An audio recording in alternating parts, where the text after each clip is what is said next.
ಹೇಳಿ. ಅಲ್ಲ ಸಭಾಧ್ಯಕ್ಷರೇ, ನಾರಾಯಣ ಸ್ವಾಮಿ ಅವರು ಮಾತನಾಡ್ತಿದ್ದಾರೆ, ಮಾತಾಡ್ಲಿ. ಮುಖ್ಯಮಂತ್ರಿ ಹೆಸರು ತೆಗೆದಿರೋದಕ್ಕೆ ನಾನು ಮಾತನಾಡ್ತಿರೋದು. ಇಷ್ಟು ದೊಡ್ಡ ಪ್ರಮಾಣದಲ್ಲಿ ಕ್ಯಾಶ್ ಎಲ್ಲಿಂದ ಬಂತು ಅಂತ ಇವರಿಗೆ? ಕ್ಯಾಶು ನಾವು ಕೂಡ ವ್ಯವಹಾರ ಮಾಡ್ತೀವಿ. ಕ್ಯಾಶು 4,000 ಕೋಟಿ ಬ್ಯಾಂಕ್ಲಿಂದ ಹೆಂಗ್ ಡ್ರಾ ಮಾಡಕ್ಕಾಯ್ತು? ತಡ್ರಿ, ಒಂದ್ ನಿಮಿಷ ತಡ್ರಿ.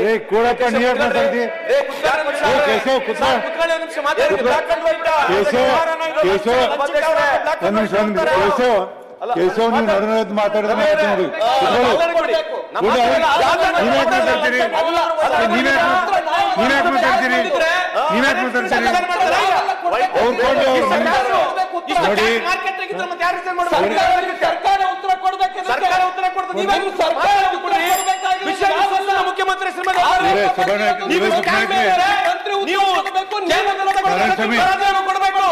ಮುಖ್ಯಮಂತ್ರಿ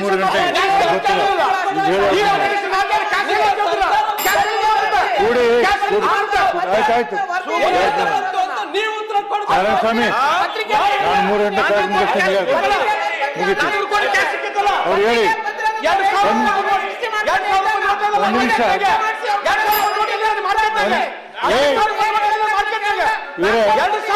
ಅವ್ರು ಯಾವ ಕಡ್ತಕ್ಕೆ ಹೋಗ್ಬಾರ್ದು, ಅವ್ರು ಮಾತಾಡೋದು ಅವ್ರು ಮಾತಾಡೋ ಯಾವ ಕಡ್ತಕ್ಕೆ ಹೋಗ್ಬಾರ್ದು. ನನ್ನ ಅನುಮತಿಯಿಂದ ಮಾತಾಡೋ ಯಾವ ಕಡ್ತ ನನ್ನ ಅನುಮತಿ ಹೇಳ್ತೀನಿ ನಾನು. ತಗೋತೀನಿ ನೋಡಿ. ಒಂದ್ ನಿಮಿಷ ನಾರಾಯಣಸ್ವಾಮಿ,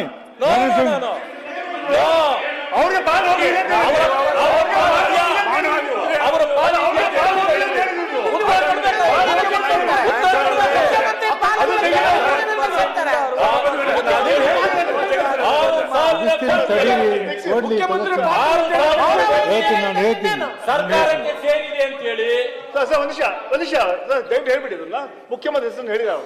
ಅವ್ರಿಗೆ ಪಾಲ್ ಹೋಗಿದೆ ಅಂತ ಹೇಳಿದ್ದಾರೆ, ಅದನ್ನ ಒಪ್ಪಕ್ಕೆ ತಯಾರಿಲ್ಲ. ದಯವಿಟ್ಟು ಹೇಳಿ, ನಾನು ತಗೋತೀನಿ.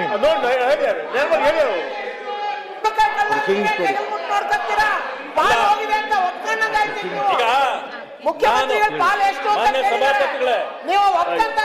ಒಂದ್ ನಿಮಿಷ ನೋಡು, ಒಂದ್ ನಿಮಿಷ ಮಾಡೋ ಪದ್ಧತಿ ಬಂದ್ ಮಾಡಿ.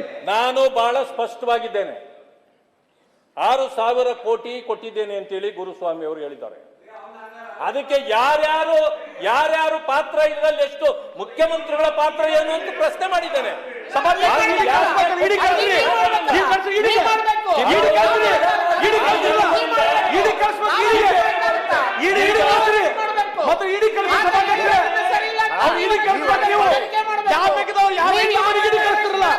ರೈತರ ಮನೆಗೆ ಇಡಿ ಕಳಿಸ್ತಿಲ್ಲ. ರೈತರ ಮನೆಗೆ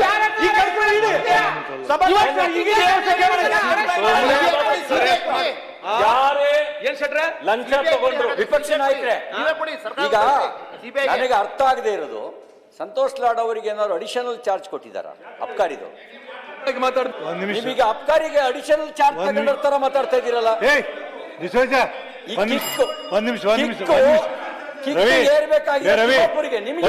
ರವಿ ಕೇಳಿ, ಒಂದ್ ನಿಮಿಷ ಲಾಡ್, ನನ್ನ ಅನುಮತಿಯನ್ನು ಪಡೆದು ಮಾತಾಡ್ಯಾರ. ಮಂತ್ರಿಗಳು ಹೇಳ್ಬೋದು, ತಾವೇನಾರು ಮಾತಾಡೋದು, ನಾನು ಅನುಮತಿ ಕೊಟ್ಟಿನಿ ಮಾತಾಡ್ಯಾರ. ಆಗ್ಲಿ ಸಭಾಪತಿಗಳೇ, ಇಲ್ಲಿ ವಿಷಯ ಇರ್ತಕ್ಕಂಥ 3 ಗಂಟೆ ಮುಗಿಸ್ತೀನಿ, ನೆನ್ಪಿಟ್ಕೊಳ್ಳಿ. ಈಗ ನಿಮಗೆ ನಾವು ವಿರೋಧ ಮಾಡಲ್ಲ, ನೀವೆಷ್ಟು ಕೊಟ್ರೆ ಅಷ್ಟೇ ಸಾಕು. ನೀವು ನೋಡಿ, ನಿಮ್ದು ಅತೀತ ಆತ್ ನಿಂದು ಏನ್ರಿ, ಒಂದ್ ಸ್ವಲ್ಪ ಬುದ್ಧಿಲ್ಲ, ಕೇಳ್ಬೇಕನ್ನೋದು ಸೌಜನ್ಯ. ಈಗ ಯಾರೇ ಅಧಿಕಾರದಲ್ಲಿದ್ರೆ ಲಂಚ ಕೇಳೋದಿದೆಯಲ್ಲ, ಲಂಚ ಕೇಳೋದೆಲ್ಲ ಥ್ರೂ ಅಧಿಕಾರಿಗಳೇ. ಪಾಪ ಅವರು ನಿಜವಾಗಿಯೂ ಲಂಚಗಾರರು ಆಗಿರ್ತಾರೋ ಇಲ್ಲೋ ಅಧಿಕಾರಿಗಳು ನನಗೆ ಗೊತ್ತಿರಲ್ಲ. ಕೆಲವು ಸಾರಿ ಲಂಚ ತಗೊಳ್ಳೋದನ್ನ ಅವರು ಥ್ರೂ ಮಾಡಿಸಿ ಅವರನ್ನು ಲಂಚಕೋರರು ಮಾಡ್ತಾರೆ, ಇವರು ಲಂಚಕೋರರಾಗ್ತಾರೆ. ಸಿಕ್ಕಿಬಿದ್ರೆ ಅಧಿಕಾರಿಗಳು, ಸಿಗಲಿಲ್ಲ ಇಬ್ರು ಎಸ್ಕೇಪು. ಇದು ತಂತ್ರಗಾರಿಕೆ. ಇಲ್ಲಾಗಿದ್ದೇನೋ, ಈಗ 25 ಲಕ್ಷ ಕೊಟ್ಟಿದ್ದಾಯ್ತು, ಅದನ್ನು ತಗೊಂಡ ಮೇಲೆ ಲೋಕಾಯುಕ್ತ ಟ್ರ್ಯಾಪ್ ಮಾಡಿದ್ದಾಯ್ತು, ಟ್ರ್ಯಾಪ್ ಮಾಡಿ ಆದ್ಮೇಲೆ ಅವರನ್ನು ಜೈಲಿಗೆ ಕಳಿಸಿದ್ದಾಯ್ತು. ಇಷ್ಟೆಲ್ಲ ಆದ್ಮೇಲೆ ಇನ್ನೇನು ಪುರಾವೆ ಬೇಕು? ಆದ್ರಿಂದ ಈಗ ಅವ್ರು ಯಾರ್ಯಾರು ಏನನ್ನು ಹೇಳ್ತಾರಲ್ಲ ಅದನ್ನು ನಂಬಬೇಕಾಗತ್ತೆ. ಇದಕ್ಕೆ ಉತ್ತರ ಯಾರು ಕೊಡಬೇಕು? ಸರ್ಕಾರ ಕೊಡಬೇಕು. ನಾವು ಪ್ರಶ್ನೆ ಮಾಡ್ತೀವಿ, ಹೌದು 6,000 ಕೋಟಿ ಯಾರ್ಯಾರ ಪಾಲು ಎಷ್ಟು ಕೇಳ್ತೀವಿ. ನೀವು ಕೇಳಿದಾಗ ಹೇಳಿ, ಇಲ್ಲ ನನ್ನ ಪಾಲು ಇಷ್ಟೇ, ಅವ್ರು ಯಾರೋ ಸುಳ್ಳು ಹೇಳಿದ್ದಾರೆ, ನನಗೆ ಕಡಿಮೆ ಬಂದ್ಬಿಟ್ಟಿದೆ. ಕೋರ್ಟ್ಗೆ ಹೋಗಿ, ನನಗೆ ಕಡಿಮೆ ಕೊಟ್ಬಿಟ್ಟಿದ್ದಾರೆ ಲಂಚ, ಅವ್ರು ಜಾಸ್ತಿ ತಗೊಂಡಿದ್ದಾರೆ, ಕೋರ್ಟ್ಗೆ ಹೋಗಿ ಸ್ವಾಮಿ, ನಮ್ಮನೆ ಅವ್ರು ಬೇಡ ಅಂತವಾ? ಅಲ್ಲ ಇಡಿ ಅಂತಂತಂದ್ರೆ ಅಲ್ಲ ಇಡಿಗೆ ಹಾಕಿದ್ರೆ ಕೆಳಗೆ ಬೆಂಕಿ ಬಿದ್ದು ಆಡಿಸ್ತೀರಿ ಇದ್ರ ಬಗ್ಗೆ ಎಷ್ಟು ಮಾತಾಡಿ ಅಲ್ವಾ? ಅದಕ್ಕೆ ನಮಗೆ ಮಾನ್ಯ ಸಭಾಪತಿಗಳೇ, ಇವತ್ತು ಭ್ರಷ್ಟಾಚಾರದಲ್ಲಿ ಮಂತ್ರಿಗಳು ಸಿಕ್ಕಿದ್ದಾರೆ. ಇದು ಯಾವುದೇ ಡೌಟ್ ಇಲ್ಲ, ಅನೇಕ ನಿದರ್ಶನಗಳಿವೆ. ಇವತ್ತು ಮಾತ್ರ ಅಲ್ಲ, ಸುಮಾರು 2 ವರ್ಷದಿಂದಲೂ 5-6 ಬಾರಿ ಸದ್ದು ಮಾಡಿದೆ. ಬೆಂಕಿ ಇಲ್ಲದೆ ಹೊಗೆ ಆಡೋದಿಲ್ಲ ಅಂತಕ್ಕಂಥ ಗಾದೆ ಇತ್ತು. ಆದ್ರೆ ಈಗೇನಾಗಿದೆ, ನೇರವಾಗಿ ಎಲ್ಲರೂ ಹೊರಗಡೆ ಬಂದಿದ್ದಾರೆ. ಯಾಕೆ ಕಷ್ಟ ತೊಂದರೆಗೆ ಬಂದವರೆಲ್ಲ. ಎಲ್ಲರೂ ಪರ ನೀವು ಮಾತಾಡ್ತಿರಲ್ಲ, ಎಲ್ಲರೂ ಪರ ನೀವು ಮಾತಾಡ್ತೀರಿ. ಅಲ್ಲ ಮಾತಾಡ್ಲಿ, ಇನ್ನು ಕೆಲವರೆಲ್ಲ ಮಾತಾಡ್ಲಿ, 2 ನಿಮಿಷ ಮಾತಾಡ್ಲಿ, ಆಗ ಮುಗಿಸಿ ನೀವು ಅವ್ರು. ಆದ್ರಿಂದ ನಾನು ತಮ್ಮ ಮೂಲಕ ಒತ್ತಾಯ ಮಾಡ್ತೇನೆ, ಮಾನ್ಯ ಮುಖ್ಯಮಂತ್ರಿಗಳು ತಕ್ಷಣ ಈ ಸಚಿವರನ್ನ ಸಂಪುಟದಿಂದ ವಜಾ ಮಾಡಬೇಕು. ವಜಾ ಮಾಡಲಿಲ್ಲ ಅಂದ್ರೆ ಅನುಮಾನ ನಮಗೂ ಬರ್ತದೆ, ಮುಖ್ಯಮಂತ್ರಿಗಳ ಪಾತ್ರ ಅಥವಾ ಪಾಲು ಅವ್ರದ್ದು ಇದೆ ಅಂತಕ್ಕಂಥ ಮಾತು ಬರ್ತದೆ. ಬರ್ಕೊಡಿ ಏನೇನು ಮಾತಾಡ್ಬೇಕಂತ ನೀವು ಬರ್ಕೊಡಿ. ನೋಡಿ, ನಾನೇನು ಮಾತಾಡ್ಬೇಕು ಅಂತ ನೀವ್ ಹೇಳ್ಬೇಕಾಗಿಲ್ಲ. ನಾನು ಮಾತಾಡೋದು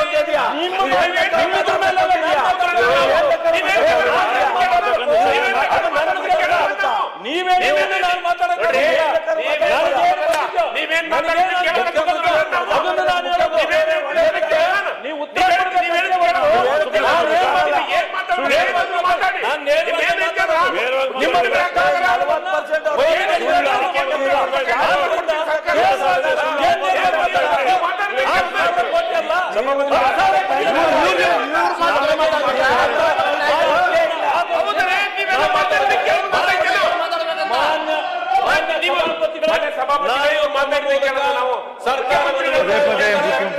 ತಕ್ಷಣ ತಿಮ್ಮಾಪುರ್ ಅವರನ್ನ ನಾವು ಒಪ್ಪಲಿಕ್ಕೆ ಸಾಧ್ಯವೇ ಇಲ್ಲ ಅಂತಕ್ಕಂಥ ಮಾತನ್ನ ಹೇಳಲಿಕ್ಕೆ ಬಯಸ್ತೇನೆ. ರವಿಕುಮಾರ್. ಸಭಾಪತಿಗಳೇ, ಅವಕಾಶಕ್ಕೆ ಧನ್ಯವಾದಗಳು. ಸಭಾಪತಿಗಳೇ, ನೇರ ವಿಷಯಕ್ಕೆ ಬರೋದಾದ್ರೆ ನೀವು ಉತ್ತರ ಹೇಳ್ರಿ, ಪದೇ ಪದೇ ಮುಖ್ಯಮಂತ್ರಿ ಹೆಸರು ತಗೋಬೇಡ್ರಿ. ಯಾಕೆ ತಗೋತೀರಿ? ಸಭಾಪತಿಗಳೇ, ಈ ವಿಷಯ ರಾಜ್ಯಾದ್ಯಂತ ಎಲ್ಲ ಮಾಧ್ಯಮಗಳಲ್ಲಿ ಬಹಳ ದೊಡ್ಡ ಚರ್ಚೆ ಆಗ್ತಾ ಇದೆ. ಲಕ್ಷ್ಮೀನಾರಾಯಣ್ ಅಂತಕ್ಕಂಥವ್ರು, ಸಭಾಪತಿಗಳೇ, ಲಕ್ಷ್ಮೀನಾರಾಯಣ್ ಅಂತಕ್ಕಂಥವ್ರು ಏನು ಹೇಳಿದ್ದಾರೆ ಅನ್ನೋದನ್ನ ಹೇಳ್ತೇನೆ. ಸಭಾಪತಿಗಳೇ, ನಮ್ಮದು ಬೆಂಗಳೂರಿನ ಹುಳಿಮಾವು ಪ್ರದೇಶದಲ್ಲಿ ದೊಡ್ಡ ಪ್ರಮಾಣದ ಪ್ರಾಪರ್ಟಿ ಇದೆ. ಉವಾಲಿ ಬ್ರೀವ್ ಪಾರ್ಕ್ ಅನ್ನುವಂಥ ಒಂದು ಹೆಸರಿನ ಯೋಜನೆ ಬಹುತೇಕ ಅಂತಿಮ ಹಂತ ತಲುಪಿತ್ತು. ಇದರ ಭಾಗವಾಗಿ ಆ ಪ್ರಾಪರ್ಟಿಯಲ್ಲಿ, ಆ ಕಟ್ಟಡದಲ್ಲಿ CL7 ಮತ್ತು ಮೈಕ್ರೋ ಬ್ರೇವರಿ ಲೈಸೆನ್ಸ್ ಪಡೆಯಲು ನಾವು ಆನ್ಲೈನ್ ಮೂಲಕ ಅರ್ಜಿ ಸಲ್ಲಿಸಿದ್ದೇವೆ. ಅರ್ಜಿ ಸಲ್ಲಿಸಿದ ಮೇಲೆ ಏನಾಯ್ತು ಅಂತ ಹೇಳ್ತಾರೆ. ಆದರೆ ಬಹಳ ದಿನಗಳಾದರೂ ಅಪ್ಲಿಕೇಶನ್ ಯಾವುದೇ ಹಂತಕ್ಕೂ ಸಾಗುತ್ತಿರಲಿಲ್ಲ. ಅರ್ಜಿ ಅಲ್ಲೇ ಇತ್ತು, ಎಲ್ಲಿ ಕೊಟ್ಟಿದ್ವಿ ಅಲ್ಲೇ ಇತ್ತು ಅರ್ಜಿ. ಮುಂದೇನು ಹೇಳ್ತಾರೆ ಲಕ್ಷ್ಮೀನಾರಾಯಣ್ ಅವರು, ಈ ಹಿನ್ನೆಲೆಯಲ್ಲಿ ಅಬಕಾರಿ ಇಲಾಖೆ ಕಚೇರಿಗೆ ತೆರಳಿದಾಗ, ಕಚೇರಿ ತೆರಳ್ತಾರೆ ಲಕ್ಷ್ಮೀನಾರಾಯಣ್, ಅಲ್ಲಿ ನಡೆಯುತ್ತೆ. ಅಲ್ಲಿ ಅಧಿಕಾರಿಗಳು ಲಂಚದ ಡೀಲ್ ಮುಂದಿಟ್ಟರು ಎಂದು ಅವರು ಆರೋಪಿಸಿದ್ದಾರೆ. ಏನದು ಲಂಚದ ಡೀಲ್, ಎಷ್ಟು ಪ್ರಮಾಣದ್ದು ಅನ್ನುವಂಥದ್ದನ್ನ ಲಕ್ಷ್ಮೀನಾರಾಯಣ್ ಅವರೇ ಹೇಳಿದ್ದಾರೆ. CL7ಗೆ 80 ಲಕ್ಷ, ಮೈಕ್ರೋ ಬ್ರೇವರಿಗೆ 1.5 ಕೋಟಿ ಲಂಚದ ಬೇಡಿಕೆಯನ್ನು ಅಧಿಕಾರಿಗಳು ಮುಂದಿಟ್ಟರು ಅಂತ ಹೇಳ್ತಾ ಇದ್ದಾರೆ ಲಕ್ಷ್ಮೀನಾರಾಯಣ್. ಎಲ್ಲಿ? ಹುಳಿಮಾವು ಪ್ರದೇಶದಲ್ಲಿ. ಅಧಿಕಾರಿಗಳು ಸ್ಪಷ್ಟವಾಗಿ ಹೇಳಿದ್ರು, ಇದೊಂದು ಪ್ಯಾಕೇಜ್ ಡೀಲ್, ನಾವು ಪ್ರತಿ ಲೈಸೆನ್ಸ್ಗೆ ಇಷ್ಟು ತೆಗೆದುಕೊಳ್ತೀವಿ. ಅದೆಲ್ಲ ರೆಕಾರ್ಡ್ ಅಲ್ಲಿ ಇದೆ ಸಭಾಪತಿಗಳೇ. ಇವರಿಗೆ ಇಷ್ಟು, ನಮಗೆ ಇಷ್ಟು ಎಂದು ಪಾಲು ಹಂಚಿಕೆಯ ಬಗ್ಗೆ ಅಧಿಕಾರಿಗಳು ಮಾತನಾಡಿದ್ದಾರೆ. ನಮಗಿಷ್ಟು ಕೊಡಬೇಕು, ಅವರಿಗಿಷ್ಟು ಕೊಡಬೇಕು, ಇಷ್ಟಿಷ್ಟು ಪಾಲು ಅಂತ ಅಧಿಕಾರಿಗಳು ಮಾತಾಡಿದ್ದಾರೆ. ಈ ಲಂಚದ ಮೊತ್ತದಲ್ಲಿ ಲಕ್ಷ್ಮೀನಾರಾಯಣ ಅವರೇ ಹೇಳಿರ್ತಕ್ಕಂಥದ್ದು, ಅಲ್ಲಿ ಹೋಗಿ ಡೀಲ್ ಅಂತ ವಿಷಯಕ್ಕೆ ಸಂಬಂಧಪಟ್ಟಂತೆ ಏನ್ ಹೇಳಿದಲ್ಲ ಲಕ್ಷ್ಮೀನಾರಾಯಣ್, ಈ ಮೊತ್ತದಲ್ಲಿ, ಲಂಚದ ಮೊತ್ತದಲ್ಲಿ ಅಬಕಾರಿ ಸಚಿವರಿಗೂ ಪಾಲು ಇದೆ ಎಂಬುದನ್ನು ಅಧಿಕಾರಿಗಳು ಹೇಳಿದ್ದಾರೆ ಎಂದು ಅವರು ಆರೋಪಿಸಿದ್ದಾರೆ. ಅವರು ಅಲ್ಲಿಗೆ ಸುಮ್ಮನಿರೋದಿಲ್ಲ ಸಭಾಪತಿಗಳೇ, ಲೋಕಾಯುಕ್ತಕ್ಕೆ ಹೋಗ್ತಾರೆ. ಲೋಕಾಯುಕ್ತಕ್ಕೆ ದೂರನ್ನ ಸಲ್ಲಿಸಿದ್ದಾರೆ. ಯಾರು ಲಕ್ಷ್ಮೀನಾರಾಯಣ್ ಏನಂತ ಸಲ್ಲಿಸಿದ್ದಾರೆ? ಲೋಕಾಯುಕ್ತಕ್ಕೆ ದೂರು 25 ಲಕ್ಷ ಟ್ರ್ಯಾಪ್ ಹಣ ದೂರನ್ನ ಸಲ್ಲಿಸಿ ಬಂದ ಮೇಲೆ, ವಾಪಸ್ ಬಂದ ಮೇಲೆ ಇಲ್ಲಿಗೆ ಬಿಡೋದು ಬೇಡ ಅಂತ ಲಕ್ಷ್ಮೀನಾರಾಯಣ ಅವರು ಮುಂದುವರಿತಾರೆ. ಲಂಚದ ಬೇಡಿಕೆಯಿಂದ ಬೇಸತ್ತ ಲಕ್ಷ್ಮೀನಾರಾಯಣ ಅವರು ನಿನ್ನೆ ಲೋಕಾಯುಕ್ತರಿಗೆ ಅಧಿಕೃತ ದೂರನ್ನ ಸಲ್ಲಿಸಿದ್ದಾರೆ. ಲೋಕಾಯುಕ್ತರ ಸೂಚನೆಯಂತೆ 25 ಲಕ್ಷ ಹಣವನ್ನು ಸಿದ್ಧಪಡಿಸಿ ಅದನ್ನು ಲಂಚವಾಗಿ ನೀಡುವ ವೇಳೆ ಟ್ರ್ಯಾಪ್ ಮಾಡಲು ಸಹಕರಿಸಿದ್ದೇನೆ ಎಂದು ಅವರು ತಿಳಿಸಿದ್ದಾರೆ. 25 ಲಕ್ಷ ರೂಪಾಯಿ ಕೊಡುವ ಸಂದರ್ಭದಲ್ಲಿ, when he was giving at the time, ಕೊಡುವ ಸಂದರ್ಭದಲ್ಲಿ ಲೋಕಾಯುಕ್ತ SP ಶಿವಪ್ರಕಾಶ್ ದೇವರಾಜ್ ಸ್ಪಷ್ಟನೆ ಏನ್ ಹೇಳಿದ್ದಾರೆ? ಲೋಕಾಯುಕ್ತ SP ಈ ಪ್ರಕರಣಕ್ಕೆ ಸಂಬಂಧಿಸಿ ಲೋಕಾಯುಕ್ತ SP ಶಿವಪ್ರಕಾಶ್ ದೇವರಾಜ್ ಅವರು ಮಾಧ್ಯಮಗಳಿಗೆ ಮಾಹಿತಿ ನೀಡಿದ್ದು, ಇಂದು ಮಧ್ಯಾಹ್ನ 12:30 ಸುಮಾರಿಗೆ ಟ್ರ್ಯಾಪ್ ಕೇಸ್ ನಡೆಸಲಾಗಿದೆ. ಭ್ರಷ್ಟಾಚಾರ ತಡೆ ಕಾಯ್ದೆ PC ಆಕ್ಟ್ ಸೆಕ್ಷನ್ 7 ಅಡಿಯಲ್ಲಿ ಪ್ರಕರಣ ದಾಖಲಾಗಿದೆ. 25 ಲಕ್ಷ ರೂಪಾಯಿ ಇದ್ದು 3 ವಿರುದ್ಧ ದೂರು, ಲಂಚ ಸ್ವೀಕರಿಸುವಾಗ ಟ್ರ್ಯಾಪ್. ಲಕ್ಷ್ಮೀನಾರಾಯಣ ಎಂಬುವರು ನೀಡಿದ ದೂರಿನ ಆಧಾರದ ಮೇಲೆ 3 ಅಧಿಕಾರಿಗಳ ವಿರುದ್ಧ ಕ್ರಮ ಕೈಗೊಳ್ಳಲಾಗಿದೆ. CL7 ಲೈಸೆನ್ಸ್ಗೆ 80 ಲಕ್ಷ ರೂಪಾಯಿ ಬೇಡಿಕೆ, ಇದರ ಭಾಗವಾಗಿ 25 ಲಕ್ಷ ಹಣ ಸ್ವೀಕರಿಸುವಾಗ ಟ್ರ್ಯಾಪ್ ಮಾಡಲಾಗಿದೆ. ಟ್ರ್ಯಾಪ್ ವೇಳೆ ಅಬಕಾರಿ ಕಾನ್ಸ್ಟೇಬಲ್ ಲಕ್ಕಪ್ಪ, ಮುಗಿಸ್ತೇನೆ ಸಭಾಪತಿಗಳೇ, ಅಬಕಾರಿ ಕಾನ್ಸ್ಟೇಬಲ್ ಲಕ್ಕಪ್ಪ ಮತ್ತು ಸೂಪರಿಂಟೆಂಡೆಂಟ್ ತಮ್ಮಣ್ಣ ಇಬ್ಬರು ತಪ್ಪಿಸಿಕೊಳ್ಳಲು ಯತ್ನಿಸಿದ್ದರು. ನಂತರ ಅವರನ್ನು ಬಂಧಿಸಲಾಗಿದೆ ಎಂದು ಲೋಕಾಯುಕ್ತ SP ತಿಳಿಸಿದರು. ಸರ್ಕಾರಿ ಶುಲ್ಕ ಕಟ್ಟಿದರೂ ಸಹ ಲಂಚ. ಸಾಮಾನ್ಯವಾಗಿ ಏನಿರುತ್ತೆ ಅಂತ ಹೇಳಿದ್ರೆ, ಸ್ಕೂಲ್ಗೋ ಕಾಲೇಜ್ಗೋ ಹೋದ್ರೆ ಫೀಸ್ ಎಷ್ಟು ಅಂತ ಕಟ್ಟಿದ್ರೆ ಮುಗಿದೋಯ್ತು. ಆದ್ರೆ ಅಲ್ಲಿ ಡೊನೇಷನ್ ಕಟ್ತೀವಲ್ಲ, ಹಂಗೆ ಫೀಸ್ ಕಟ್ಟಿದ್ವಿ, ಅದಕ್ಕೆ ಲೈಸೆನ್ಸ್ ಎಷ್ಟಿದೆ ಅಂತ ಫೀಸ್ ಕಟ್ಟಿದ್ವಿ, ಅಲ್ಲಿಗೆ ಸಾಕಾಗ್ಲಿಲ್ಲ. ಅಧಿಕಾರಿಗಳು ಕೇಳ್ತಾರಂತೆ ಲಂಚ ಕೊಡಿ ಅಂತ. 80 ಲಕ್ಷ ರೂಪಾಯಿ CL7ಗೆ, ಆಮೇಲೆ ಏನು ಮೈಕ್ರೋ ಬ್ರೇವರಿಗೆ 1.5 ಕೋಟಿ ರೂಪಾಯಿ ಕೊಡಬೇಕು ಲಂಚ ಅಂತ ಹೇಳ್ತಾರೆ ಅಧಿಕಾರಿಗಳು. ಸಭಾಪತಿಗಳೇ, ಲಕ್ಷ್ಮೀನಾರಾಯಣ ಅವರೇ ಹೇಳ್ತಾ ಇದ್ದಾರೆ ಮೈಕ್ರೋ ಬ್ರೇವರಿಗೆ 1.5 ಕೋಟಿ, CL7ಗೆ 80 ಲಕ್ಷ. 80 ಲಕ್ಷದಲ್ಲಿ ಫಸ್ಟ್ ಇನ್ಸ್ಟಾಲ್ಮೆಂಟ್ 25 ಲಕ್ಷ ಕೊಡುವಾಗ ಹಿಡ್ಕೊಂಡಿರ್ತಕ್ಕಂಥದ್ದು. ನಾನ್ ಕೇಳ್ತೇನೆ, ಮಾನ್ಯ ಸಚಿವರು ಯಾಕೆ ರಾಜೀನಾಮೆ ಇನ್ನೂ ಕೊಡ್ತಾ ಇಲ್ಲ? ಯಾಕೆ ಕೊಡದಂತೆ ಇವ್ರನ್ನ ಹಿಡಿದಿಟ್ಟುಕೊಳ್ಳಲಾಗಿದೆ? ಅಷ್ಟೇ ಅಲ್ಲ, ಮದ್ಯ ಮಾರಾಟಗಾರರ ಸಂಘ ಹೇಳ್ತಾ ಇದೆ, ಆರ್ಗನೈಸೇಷನ್ ಹೇಳ್ತಾ ಇದೆ, ಈ ಮಂತ್ರಿಯನ್ನ ಟ್ರಾನ್ಸ್ಫರ್ ಮಾಡಿ ಅಂತ. ಈ ಮಂತ್ರಿ ನಮಗೆ ಬೇಡ.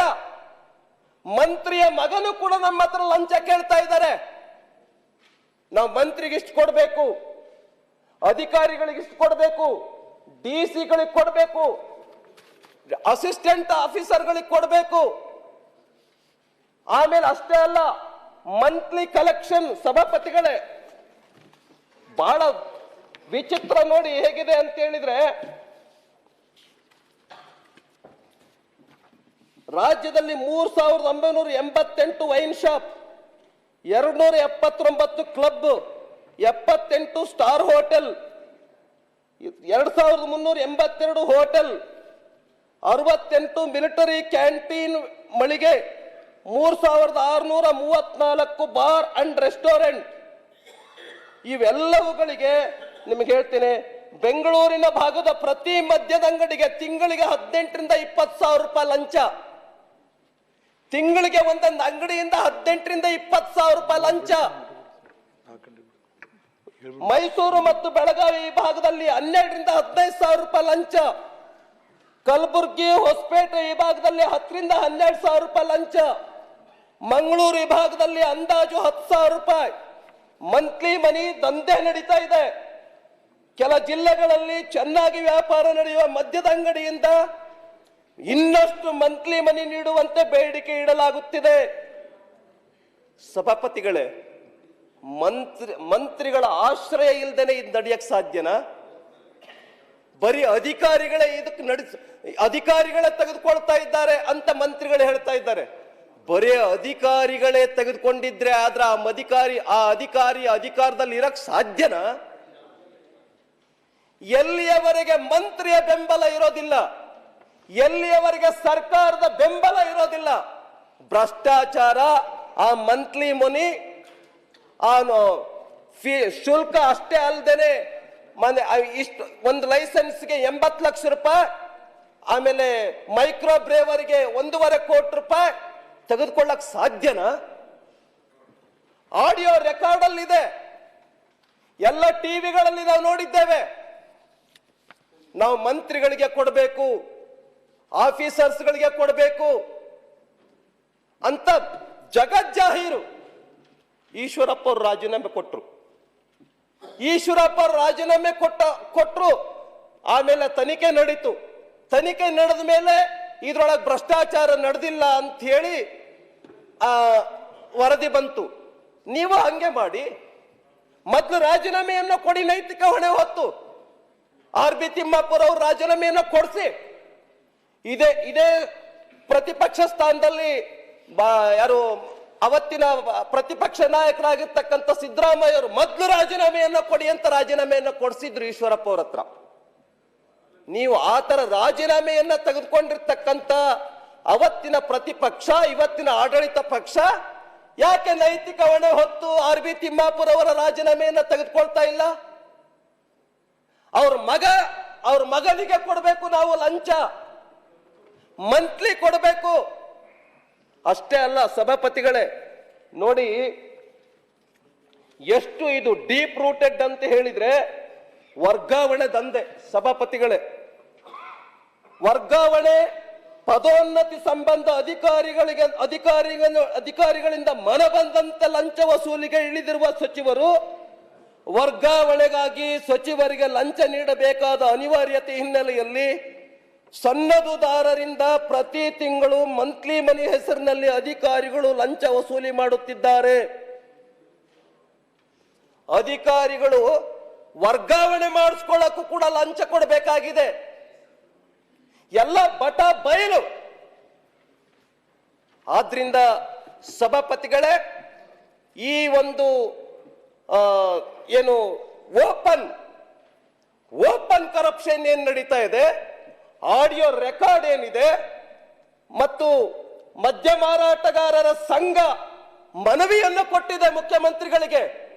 ಅವ್ರನ್ನ ಮೊದಲು ಟ್ರಾನ್ಸ್ಫರ್ ಮಾಡಿ, ಈ ಮಂತ್ರಿ ನಮಗೆ ಬೇಡ, ನಾವು ಸಾಕಾಗಿ ಹೋಗಿದ್ದೀವಿ, ಸುಸ್ತಾಗಿ ಹೋಗಿದ್ದೀವಿ, ಲಂಚವನ್ನ ಕೊಟ್ಟು ಮಂತ್ಲಿ ಮನಿಯನ್ನ ಕೊಟ್ಟು ಅಂಥೇಳಿ ಕಂಪ್ಲೇಂಟ್ ಅನ್ನ ಕೊಟ್ಟಿದ್ದಾರೆ. ಕಂಪ್ಲೇಂಟ್ಗಳು ಕೂಡ ನಮ್ಮ ಹತ್ರ ಇದೆ. ಆದ್ರಿಂದ ಸಭಾಪತಿಗಳೇ, ನಮ್ಮ ಬೇಡಿಕೆ ಎರಡೇ. ಒಂದನೇದು, ಸಿಟ್ಟಿಂಗ್ ಜಡ್ಜ್ ನೇತೃತ್ವದಲ್ಲಿ ಈ ಒಂದು ದೊಡ್ಡ ಕರಪ್ಷನ್ ರಾಕೆಟ್ ನ ತನಿಖೆ ಆಗಬೇಕು.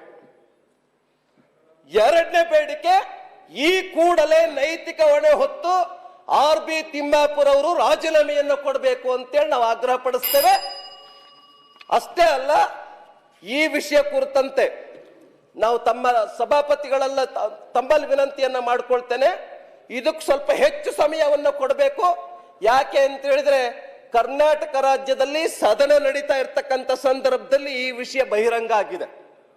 ಈ ಸದನದಲ್ಲಿ ಇದಕ್ಕೆ ಸಂಬಂಧಪಟ್ಟಿರ್ತಕ್ಕಂಥ ಸಚಿವರಿಂದ, ಮುಖ್ಯಮಂತ್ರಿಗಳಿಂದ ಇದಕ್ಕೆ ನಮಗೆ ಉತ್ತರ ಬೇಕಾಗಿದೆ. ಮಂತ್ರಿ ಎಲ್ಲಿಯವರೆಗೆ ಇರ್ತಾರೋ ಅಲ್ಲಿಯ ಆ ಸ್ಥಾನದಲ್ಲಿ ಇರ್ತಾರೋ ಅಲ್ಲಿಯವರೆಗೆ ನಮ್ಮ ಹೋರಾಟ ನಿಲ್ಲೋದಿಲ್ಲ. ಸಚಿವರು ನೈತಿಕ ಹೊಣೆ ಹೊತ್ತು ರಾಜೀನಾಮೆಯನ್ನು ಕೊಡಬೇಕು ಅಂತೇಳಿ ಈ ಸಂದರ್ಭದಲ್ಲಿ ನಾನು ಆಗ್ರಹ ಪಡಿಸ್ತೇನೆ. ಮಧ್ಯಾಹ್ನದಾಗ ನೀವು ಉತ್ತರ ಕೊಡಿ. ಸಭಾಪತಿಗಳೇ, 4 ಗಂಟೆಗೆ ಸಭಾಪತಿಗಳೇ, ನಾನು ಸಿಗ್ನೇಚರಿ